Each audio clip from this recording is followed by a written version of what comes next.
देख रहे हैं यहाँ इस खंभे में आग लगी थी। कहूँगी अपने सहयोगी से ऊपर तक दिखाएं। ये आग कई घंटे आग सुलगती रही। BSES लगभग 1 घंटे बाद, पुलिस प्रशासन 1 घंटे बाद यहाँ पहुँचा। ये तो मेहर है भगवान की कि जान माल का नुकसान नहीं हुआ।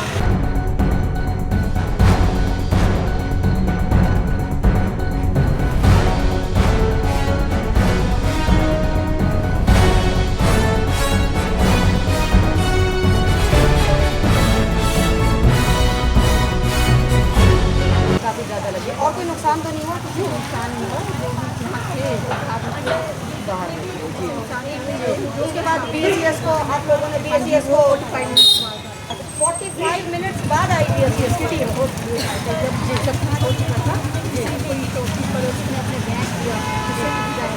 ये पूरा तार ही हिला के रख दिया था इन्होंने।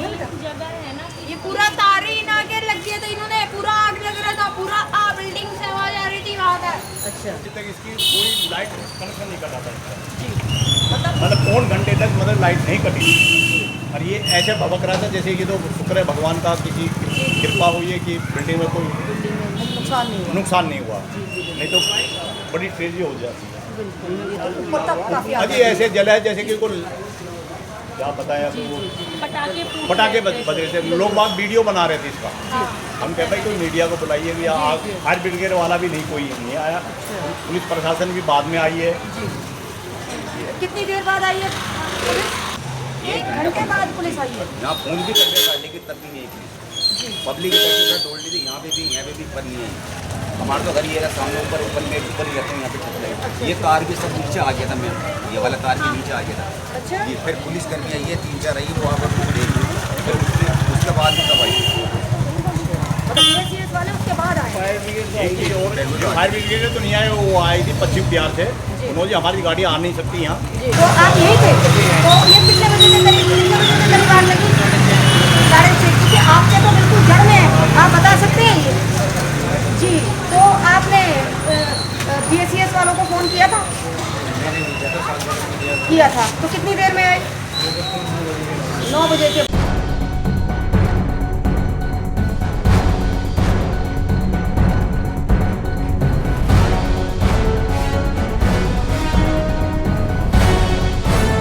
आज हमारे साथ हैं जाने माने एडवोकेट अधिवक्ता प्रदीप नवानी जी, जो कि पालम RWA के महासचिव भी हैं।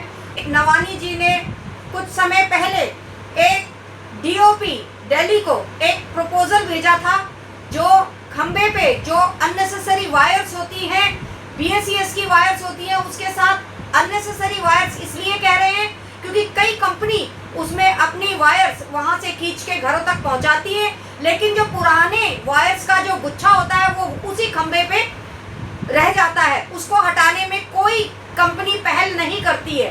तो इसी सिलसिले में नवानी जी ने एक प्रपोजल DOP दिल्ली को भेजा था, जिसके माध्यम से उन्होंने उनके सामने प्रस्ताव रखा था कि जो वायर्स है खंबे की, उनको अंडरग्राउंड कर दिया जाए। RWA को रिप्लाई आया, उन्हें RWA से प्रॉपर कंसल्टेशन की।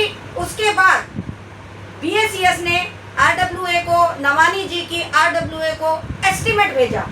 एस्टीमेट भेजने के बाद, क्योंकि नवानी जी खुद एक लीगल एक्सपर्ट हैं, उन्होंने जो एस्टीमेट था उसका फॉर्मेट बनाकर हमारे MLA के PA मिस्टर रोहित को उन्होंने व्हाट्सएप के थ्रू भेजा। लेकिन वहां से रिप्लाई ना आने पर अगले दिन डायरेक्ट नवानी जी ने वही फॉर्मेट कैलाश गहलोत, जो कि विधायक हैं यहाँ के, उनको भेजा। उसके बाद नवानी जी को मैसेज आता है विल डिस्कस्ड, लेकिन उसके बाद आज तक उनका कोई रिप्लाई नहीं आया, कोई डिस्कशन नहीं हुआ। इस बीच एक भयंकर हादसा होता है। गली नंबर 5 H ब्लॉक में एक फायर ब्रेक होता है, जो कि आज हम आपको दिखा रहे हैं। इतना भयंकर वो आग थी कि आसपास की दीवारें तक झुलस गई हैं। हम आपको इस रिपोर्ट में दिखाएंगे और हम नवानी जी से जानेंगे कि नवानी जी इस पर क्या अपनी बात रखेंगे और आगे की उनकी कार्रवाई क्या होगी। आप बताएं।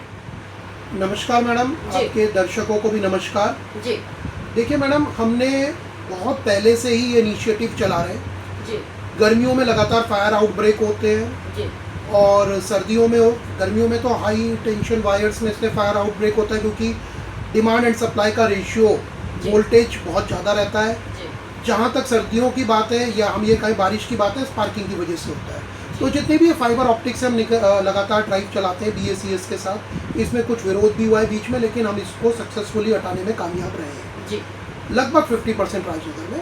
जी उसके बाद जब हमने ये देखा कि मेन रीज़न ये है कि जो हमारी वायर्स हैं अगर ये अंडरग्राउंड्स हो जाए जी तो ना तो इनमें वोल्टेज फ्लक्चुएशन होगा, ना ही इनमें आग लगने की जो प्रोबेबिलिटीज़ है वो लगभग ना के बराबर हो जाएगी। जी इसके तहत हमने जुलाई में डिपार्टमेंट ऑफ पावर को या पावर मिनिस्टर को दिल्ली सरकार के हमने अपना एक डिटेल प्रपोजल भेजा।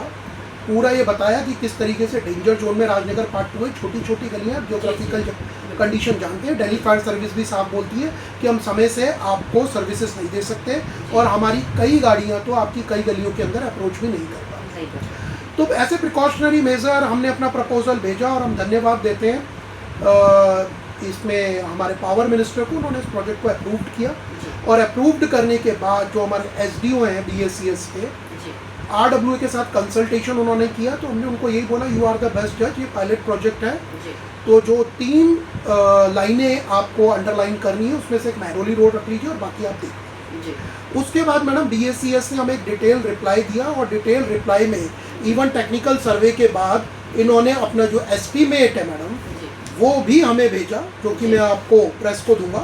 जी एस्टीमेट पर मैडम बड़ा साफ था कि शुक्र बाजार चौक से भगत सिंह मार्ग का पहला प्रोजेक्ट जी। ये अंडरग्राउंड होने जा रहा था। दूसरा अंडरग्राउंड जो वायर्स हो रही थी वो महरौली रोड पर हो रही थी जी। और तीसरा मैडम सेक्टर 8 पे हो रही थी। जी तो जब ये पायलट प्रोजेक्ट पूरा अप्रूव्ड हो गया, इसका एस्टीमेट बन गया, तो एक फाइनल रिक्वायरमेंट होती है कि हमें MLA साहब से रेफरेंस लेटर चाहिए होता है, जिसको आप एक सिफारशी लेटर भी कह सकते जी हैं। उसका हमें SDO ने एक फॉर्मेट दिया और वो फॉर्मेट मैडम हमने प्रिपेयर करके पूरे एस्टीमेट के अकॉर्डिंगली जो कैलाश गहलोत साहब के PA हैं जी। मिस्टर रोहित, जी इनको मैडम मैंने 4 अगस्त को व्हाट्सएप किया, जी इवन SDO ने भी किया। जी इन्होंने जब उस पर कोई रिप्लाई नहीं किया तो 5 अगस्त को मैंने इन पर्सन हमारे MLA साहब श्री कैलाश गहलोत जी को मैंने पर्सनल व्हाट्सएप किया। जी 6 अगस्त को उनका मुझे रिप्लाई ज़रूर आया, विल जी। डिस्कस। उसके जी। बाद मैंने कोई भी डिस्कशन नहीं जी जी एक मैं यहाँ आपसे पूछना चाहूँगी कि रेफरेंस लेटर, जैसा आपने बताया MLA साहब से रेफरेंस लेटर नहीं आया अभी तक, तो विदाउट रेफरेंस लेटर आपकी आगे की कार्रवाई क्या होगी? आप कैसे इसको आगे बढ़ाएंगे? ये जो प्रोजेक्ट आपने पास कराया, इसको आप आगे कैसे बढ़ाएंगे? किया। मैडम बहुत दुर्भाग्यपूर्ण बात है जी कि प्रोजेक्ट अगस्त में अप्रूव्ड हो चुका है, जी। पूरी फाइल बन चुकी है, जी हमारी भागदौड़ का एक नतीजा भी आ चुका है। हम जी। बड़े खुश थे कि 3 लाइनें जी। ऐसे पायलट प्रोजेक्ट अंडरग्राउंड हो रही हैं।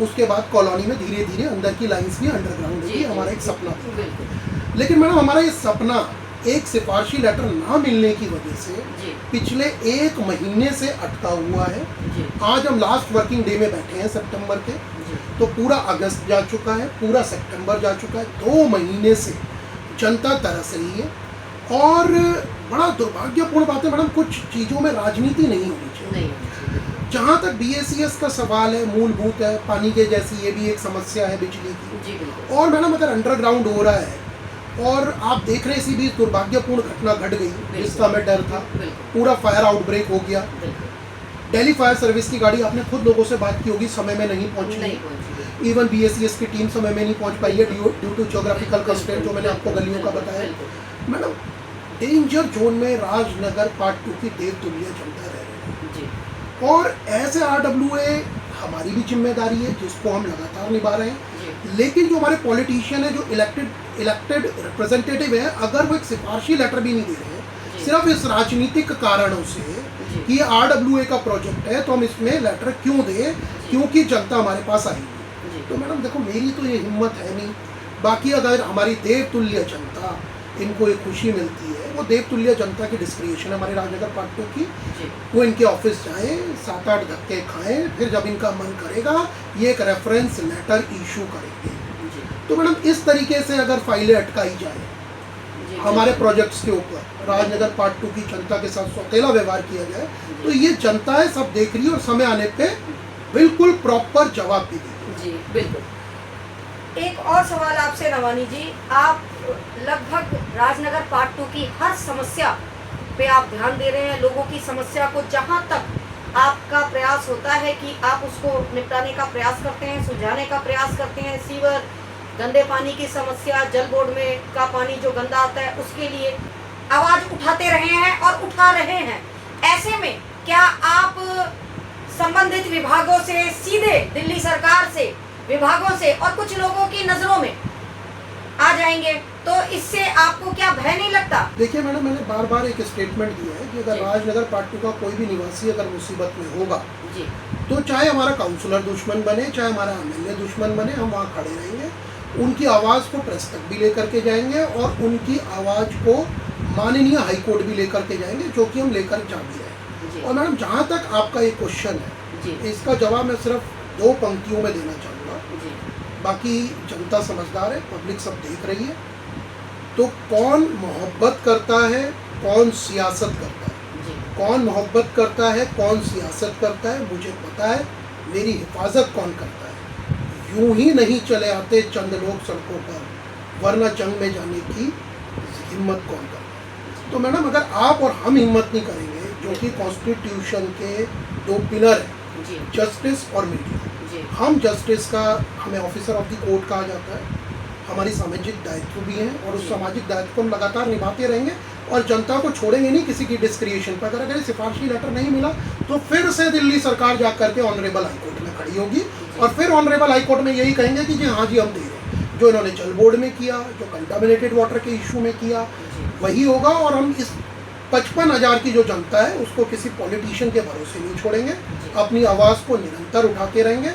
और मैडम, बीइंग एन एडवोकेट, ये हमारा काम भी है और इसके लिए हम बिना किसी भय के निष्पक्ष होकर के अपनी आगे की कार्रवाई करेंगे। नमस्कार। ये थे प्रदीप नवानी जी, जिन्होंने बहुत ही बेबाक अंदाज में अपनी बातें रखी और कहीं ना कहीं आज जो राजनगर पार्ट 2 की जनता जो है इन पर अटूट विश्वास करती है।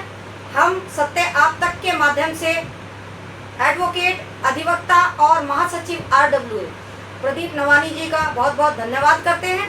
धन्यवाद।